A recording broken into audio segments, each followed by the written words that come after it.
मंडळी, पोस्ट ऑफिसच्या योजना सुरक्षितता, जास्त व्याजदर आणि चांगला परतावा मिळवून देण्यासाठी प्रसिद्ध आहेत. पण आपल्या यापूर्वीच्या काही व्हिडिओमध्ये अनेक प्रेक्षकांनी तक्रार केली होती की पोस्टामध्ये चांगली सेवा मिळत नाही. त्यामुळे आज आपण बघणार आहोत पोस्ट ऑफिसच्याच काही बचत योजनांची माहिती, ज्या बँकांमध्ये सुद्धा उपलब्ध आहेत. आणि या योजना बँकांमध्ये उपलब्ध असल्या तरी व्याजदर मात्र तेच मिळतात जे व्याजदर पोस्टामध्ये दिले जातात. कारण या योजना भारत सरकारच्या आहेत, पोस्टाच्या नाहीत. तसंच या योजना सर्व नॅशनलाइज बँका आणि काही खाजगी बँकांमध्ये सुद्धा उपलब्ध आहेत. तर आता आपण बघूया याच पोस्ट ऑफिसच्या पण बँकांमध्ये सुद्धा उपलब्ध असणाऱ्या एकूण 6 बचत योजनांची थोडक्यात माहिती. पहिली योजना आहे ज्येष्ठ नागरिक बचत योजना. ही योजना खास ज्येष्ठ नागरिकांसाठी तयार करण्यात आलेली आहे. या योजनेला पोस्ट ऑफिसची पेन्शन योजना म्हणून सुद्धा ओळखलं जातं. त्यामुळे अर्थातच ही योजना निवृत्त झालेल्या लोकांसाठी आहे. या योजनेत खातं चालू करण्यासाठी संबंधित खातेदाराचं वय किमान 60 वर्ष पूर्ण असावं लागतं. मात्र काही बाबतीत वयाची अट शिथिल करण्यात आलेली आहे. उदाहरणार्थ सेवानिवृत्ती किंवा स्वेच्छानिवृत्ती घेतलेल्या व्यक्तींसाठी 60 वर्षे पूर्ण होण्याआधीसुद्धा या योजनेत खातं उघडता येतं. ज्यांनी 55 ते 60 वर्ष या दरम्यान सेवानिवृत्ती किंवा स्वेच्छानिवृत्ती म्हणजे VRS घेतली असेल ते या योजनेत गुंतवणूक करू शकतात. तसंच 50 ते 60 वर्ष या दरम्यान निवृत्ती घेणारे संरक्षण कर्मचारी म्हणजे सैन्य दलातील कर्मचारीसुद्धा या योजनेत गुंतवणूक करू शकतात. ज्येष्ठ नागरिक बचत योजनेची मुदत 5 वर्षांची आहे आणि या योजनेचा सध्याचा व्याजदर 8.2% आहे. तसंच या योजनेत दर 3 महिन्यांनी खातेदाराच्या बचत खात्यावर व्याज जमा होतं. मात्र त्यासाठी संबंधित खातेदाराला एक महत्त्वाची गोष्ट करावी लागते की त्यांच्या बचत खात्याचा तपशील योजनेचा फॉर्म भरतानाच द्यावा लागतो. थोडक्यात खातेदारांनी त्यांचं बचत खातं ज्येष्ठ नागरिक बचत योजनेशी जोडावं लागतं. या योजनेत किमान 1,000 रुपये आणि जास्तीत जास्त 30 लाख रुपयेपर्यंत एका व्यक्तीला गुंतवणूक करता येते. तसंच या योजनेत एका व्यक्तीच्या नावाने एका वेळी कितीही खाती सुरू करता येतात. या योजनेत आयकर कलम 80C अंतर्गत 1.5 लाखांपर्यंतच्या गुंतवणुकीच्या रकमेवर प्राप्तिकराच्या रकमेत सवलत दिली जाते. मात्र या योजनेत मिळणाऱ्या व्याजावर नियमाप्रमाणे TDS कपात केली जाते. तसंच व्याजावर प्राप्तिकरसुद्धा भरावा लागतो. तर ही होती ज्येष्ठ नागरिक बचत योजनेची माहिती. दुसरी योजना आहे राष्ट्रीय बचत प्रमाणपत्र. या योजनेला नॅशनल सेव्हिंग सर्टिफिकेट या नावानं सुद्धा ओळखलं जातं. राष्ट्रीय बचत प्रमाणपत्र ही योजना 5 वर्षांची आहे. तसंच या योजनेत एक रकमी गुंतवणूक करावी लागते आणि योजनेची 5 वर्ष पूर्ण झाली म्हणजे गुंतवणूक केलेल्या दिवसापासून 5 वर्ष पूर्ण झाली की मूळ रकमेसकट व्याजाची रक्कम आपल्याला परत दिली जाते. राष्ट्रीय बचत प्रमाणपत्र योजनेचा सध्याचा व्याजदर 7.7% आहे. तसंच या योजनेत किमान 1,000 रुपये भरून खातं सुरू करावं लागतं आणि या योजनेत गुंतवणूक करण्यासाठी कमाल रकमेची कुठलीही मर्यादा दिलेली नाही. म्हणजे या योजनेत जास्तीत जास्त कितीही रकमेची गुंतवणूक आपल्याला करता येते. या योजनेत व्याज वार्षिक चक्रवाढ पद्धतीनं दिलं जातं. म्हणजे संपूर्ण वर्षाच्या व्याजाची आकडेमोड केली जाते आणि त्यावर जे व्याज होईल ते मूळ रकमेत जोडलं जातं आणि अशाच प्रकारे आकडेमोड पुढील दरवर्षी योजनेची मुदत संपेपर्यंत केली जाते. या योजनेचं अजून एक वैशिष्ट्य म्हणजे या योजनेत केलेल्या 1.5 लाखांपर्यंतच्या गुंतवणुकीच्या रकमेवर आयकर कलम 80C अंतर्गत प्राप्तिकरात सूट मिळते. तसंच या योजनेमध्ये मिळणाऱ्या व्याजाची पहिली 4 वर्ष पुन्हा गुंतवणूक केली जाते. त्यामुळे त्यावर सुद्धा प्राप्तिकरात सवलत मिळते. तसंच या योजनेत एका व्यक्तीच्या नावाने एका वेळी कितीही खाती सुरू करता येतात. तिसरी योजना आहे public provident fund. Public provident fund ही सुद्धा पोस्ट ऑफिसची एक खूप जुनी आणि प्रसिद्ध योजना आहे. या योजनेचा कालावधी 15 वर्षांचा आहे. म्हणजे यात गुंतवणूक केलेली रक्कम काही खास कारण वगळता 15 वर्ष पूर्ण झाल्याशिवाय काढता येत नाही. थोडक्यात ही दीर्घ मुदतीसाठीची योजना आहे.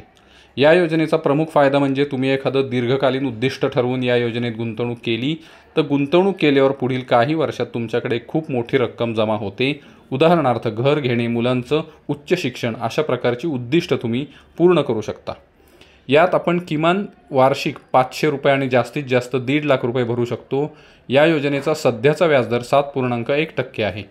या योजनेत अजून एक सुविधा आहे ती म्हणजे दरवर्षी भरायची रक्कम तुम्ही दरवर्षी एक रकमीसुद्धा भरू शकता किंवा हप्त्याने सुद्धा भरू शकता.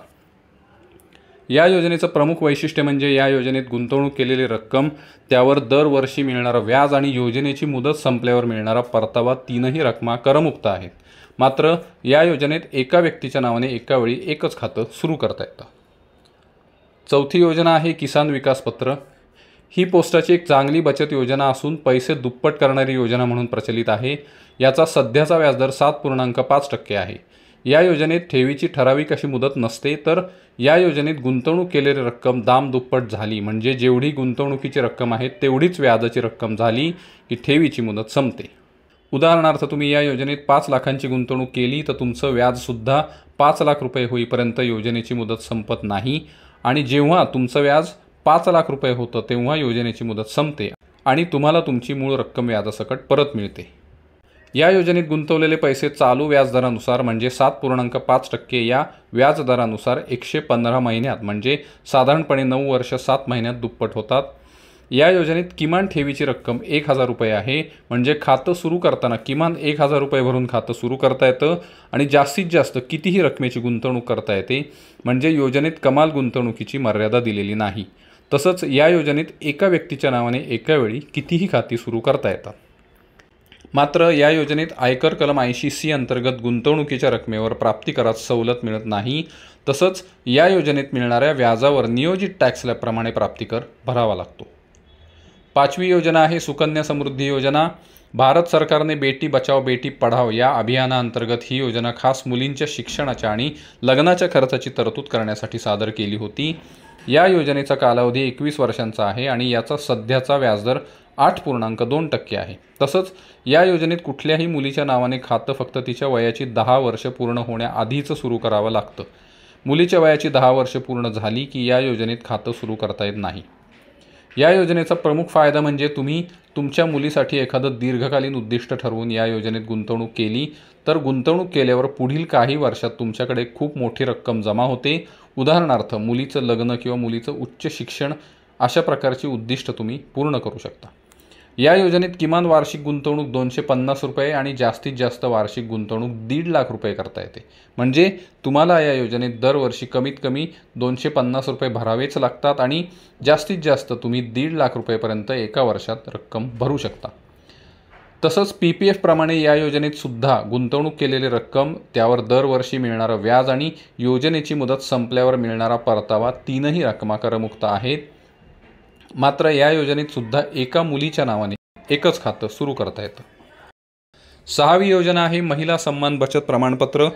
भारत सरकारने खास महिलांसाठी ही योजना 1 एप्रिल 2023 पासून सुरू केलेली आहे। या योजनेचा कालावधी 2 वर्षांचा आहे आणि याचा सध्याचा व्याजदर 7.5% आहे। या योजनेत किमान 1000 रुपये आणि जास्तीत जास्त 2 लाख रुपये गुंतवणूक करता येते। आपण स्वतः महिला असाल किंवा आपल्या घरात कोणी महिला असतील तर आपण त्यांच्या नावावर या योजनेत गुंतवणूक करू शकता। या योजनेचा प्रमुख फायदा म्हणजे या योजनेत मिळणाऱ्या व्याजावर कुठल्याही प्रकारे TDS कपात केली जात नाही। तसंच या योजनेत केलेल्या 1.5 लाखांपर्यंतच्या गुंतवणुकीच्या रकमेवर आयकर कलम 80C अंतर्गत प्राप्तिकरात सूट मिळते। मात्र व्याजाच्या रकमेवर नियमाप्रमाणे प्राप्तिकर भरावा लागतो, म्हणजे तुमचं उत्पन्न जर करपात्र होत असेल तर त्यावर इन्कम टॅक्स मात्र भरावा लागतो। मात्र या योजनेत गुंतवणूक करण्याची शेवटची तारीख 31 मार्च 2025 आहे। त्यानंतर कदाचित या योजनेत गुंतवणूक करता येणार नाही, कारण ही योजना गुंतवणुकीसाठी बंद होऊ शकते। मंडळी, इथं एक गोष्ट नमूद करावीशी वाटते की पोस्टाच्या उरलेल्या 4 योजना म्हणजे मुदत ठेव, आवर्तक ठेव, बचत खातं आणि मासिक उत्पन्न योजना या फक्त पोस्टामध्येच उपलब्ध आहेत। म्हणजे या योजना बँकांमध्ये उपलब्ध आहेत, पण त्यांचे व्याजदर किंवा इतर नियम बँका ठरवतात, तिथे पोस्टाचे नियम किंवा व्याजदर लागू होत नाहीत।